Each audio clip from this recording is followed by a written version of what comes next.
Good morning. Welcome in to day 97 of the Pivot Year Devotional. I'm glad everyone is here. And I've got great news to top it off. To start the day, we have 226 students in the class. We picked up 3 overnight. Praise God, we sure did. We are headed for 230.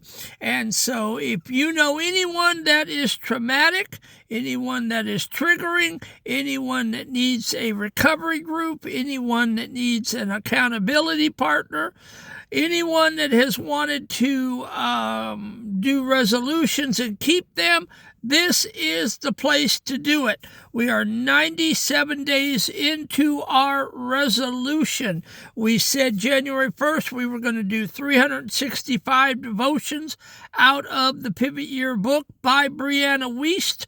And you can get a copy of that on thriftbooks.com for about $12 if you wanted to buy one.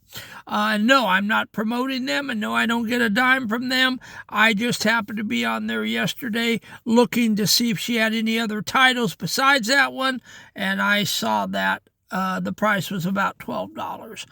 But thank you guys for the 226. You are making me so happy. Yes, you are. And so we are on our way to the first 500. And so when we get to 500, they open the doors and they give me some perks. I get to reach more people. And then when we get to 1,000, that's when it gets good. We really get to reach people all over the world. And they open up my algorithms big. And so I don't know how many people get to see me now, but I thank God that anybody is watching The Hermit Poet this morning. So day 97, we're calling it the next right step. And what we do is we take the devotion and we turn it into a reframed poem, and then I give you a 14-minute teaching, and then we give you an application. And so today's poem is the next right step. And here we go. The map is not the mountain or the trail. The fog is not a sign that you have lost. You cannot see beyond the heavy veil or account before the spring the winter's cost. We aren't designed to know the final bend or see the way the distant rivers flow. For if we saw the start within the end, we'd never learn the way a spirit grows. The wisdom in your chest is not a light that clears the woods for miles and miles ahead. It's just a candle burning in the night to show you where the next foot should be tread. To know it all would steal the very breath and turn this living dance into a chore. It's in not yet known we conquer death and find the strength to open up the door. Release the need to project or predict, to grab at ghosts of what might come to be. The heart is not a judge that must convict. The parts of you that cannot clearly see, the only key that fits the master's lock is having faith in what is right and true, to keep the step, to stand upon the rock and trust the road is rising up for you. All right? And that is the poem for today. And yes, let me tell you that the Hermit Poet from my personal life, I can honestly say that when I was a little boy, if I had known all of the twists and the turns and all of the things that I was going to have to go through to get to this camera this morning, I probably would have backed out. It was so horrendous, the trauma and abuse, the spankings, the beatings with the belt, the being drugged down the hall, no father figure relationship, the school bullying, the sexual assault at 12 by my neighbor boys in the tent that summer night, the congestive heart failure and the AFib and losing all my family by the time I was 33 and what my stepdad put me through. If I had known all of that, I would have backed down. I probably would have gotten cold feet and I would have said, nope. Even if God had said, I'll be with you the whole way, I'll protect you and I'll keep you sane and I'll keep you off drugs and alcohol without any counseling, you'll make it through. I don't know if the hermit poet would have had the backbone to do it. I'm only a survivor because I went through it. And I leaned on my God and on my Christian faith, and that's how I made it through. But to go back and repeat it, I don't know if I could do it again. Teaching, one step in the fog. Most of us live our lives trying to see the finish line. We think that if we just had the big picture or a map of the next 10 years, we would finally feel safe. We spend our energy trying to project, predict, and plan for every possible disaster or success. And you can't do that. It's a waste of time. You'll never get all the planning done that you need to get done. Something inevitably is going to come up that was not in your plans. But day 97 tells us that that isn't how it works. Wisdom isn't a floodlight that illuminates the whole forest. It's a flashlight that shows you exactly where to put your foot for the very next step. If you knew every turn the road was going to take,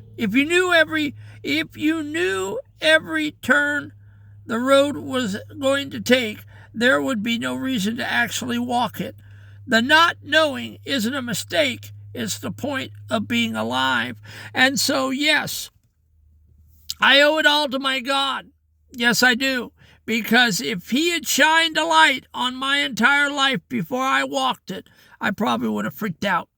Okay? So it's a good thing that wisdom is a candle. Just a little light. He shows you just a little bit so that you can take your next step and your next step and your next step and your next step. And that is how the plan of God in your life is revealed from step to step to step. And by doing that, it is a built-in guaranteed trust that's going to develop between you and your God, or you and your higher power. Okay? But no, you will not ever get a floodlight flashed on your life saying, hey, ta-da, this is the plan. Ta-da, this is where we're going. Doesn't work like that. It's step by step by step. Inches, it's a cinch. Mile after mile, it's hard.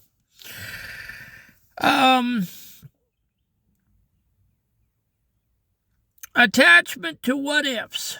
We often get stuck because we are too attached to certain possibilities. We say it has to happen this way, or I have to know that will work out before I move. This attachment is actually a form of fear. It keeps us paralyzed, and that doesn't need much explanation. Basically, if you're grinded in stone and you say, I'm going to college, I'm going to be a lawyer, I'm going to be a doctor, blah, blah, blah, blah, blah, and it's etched in stone and you're not going to move on it, then basically you won't walk. Okay, you won't walk. If you knew every turn of the road was going to take, there would be no reason to actually walk it because you'd already been there. The not knowing isn't a mistake. It's the point of being alive. It's the point of discovery of where you're headed and when you arrive. Maturity is realizing that nobody, not the smartest person on earth or the most successful, knows exactly what's coming. Our job isn't to be psychics. Our job is to be faithful to the truth we have right now. When you stop trying to control the outcome 5 miles down the road, you save an incredible amount of energy that you can use to take the step that is right in front of you. And so basically, I don't know what's going to go on in the next 10 years with this platform or with the Hermit Poet Ministry. I'm leaving that up to God, my maker. And whatever doors he opens, I will walk through them. Right now, I'm doing this on social media, and he has granted me 15,000 people across 5 platforms. So this is the part of the plan right now we're working. What comes in the future, we're not sure, but God will open the door when it's time. The devotion says that doing the next right thing is the key that eventually unlocks everything we've been waiting for. We think we need the master key to open the big doors of our future, but the master key is actually just a bunch of small keys labeled today. When you have sincere faith that you know enough to take one step, you start a chain reaction. You don't need to know how you'll become the person you want to be. You just need to know what that person would do in the next 5 minutes. Trust that the road will reveal itself as you move, not while you're standing still waiting for the fog to clear. I had no idea when I wrote that first poem last June, I wish it would rain down, that it would open a creative orgasm and that I would pour out 600 poems, 3 to 5 a day from June to November. And I certainly did not know AI was going to ask me to go on social media and read one. That was not even in the cards. But you know what? I took that first step for all of that. And I ended up teaching these devotions to you every day.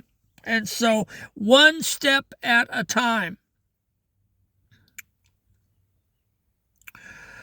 When you have sincere faith that you know enough to take, you start a chain reaction. So take that first step, okay? And the fog will clear. Homework assignment, the next 5 minutes. Today, we are going to stop looking at the horizon and start looking at our feet. Drop the project. Identify one thing you've been worrying forward about. Something in the future you're trying to predict or control. Tell yourself, I am not supposed to know the end of this story yet. And I don't know the end of the story. You're trying to predict or tell yourself, I am not supposed to know the end of the story yet. The next right step, ask yourself, regardless of what happens next month, what is the one thing I know needs to happen next? Maybe it's making a hard phone call, drinking a glass of water, or finishing a task you started. The candle walk. Today, do that one thing with total focus. Don't think about how it fits into the big plan.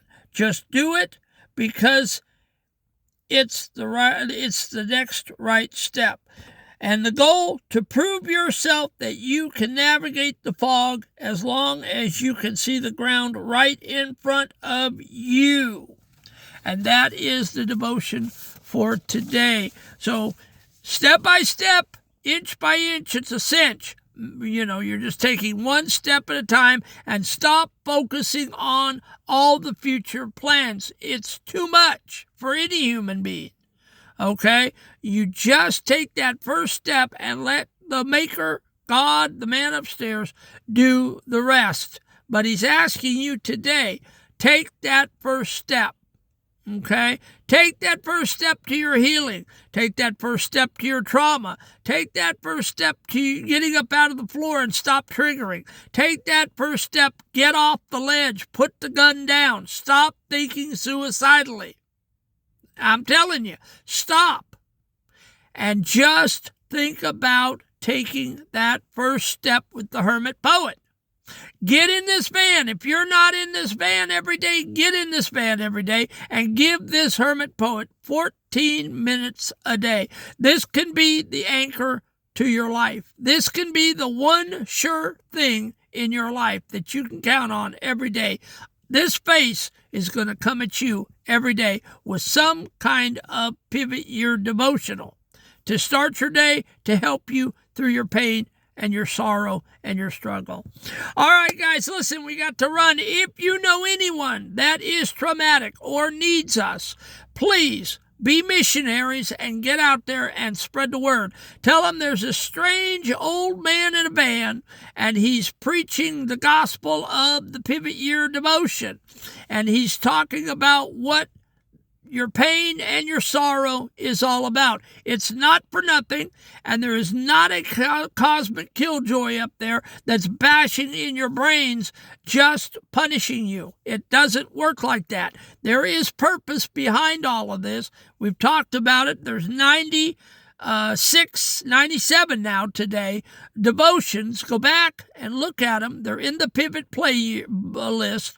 Go back and look at each one, listen to each other again, take notes in your notebook, and do the meat and potatoes. And you will see through these devotions, you'll learn. You'll be amazed at how much you'll get out of these prior devotions, and they will tell you what your pain and sorrow is all about. I promise you, we are not doing this for clickbait. We are not doing this for likes. We are not doing this for AdSense. We are doing this to heal people up. And if you think that we are doing this for a show, you are so very, very wrong. This is not a show. This is a ministry trying to help people up out of the floor and trying to help people off ledges. Have a great day. We will see you tomorrow for day 98, and we're calling it the Alchemy of Now. Have a great day. God loves you. I love you. And remember, the Hermit Poet prays for all 226 of you in this class every day. God bless you. I'll see you tomorrow.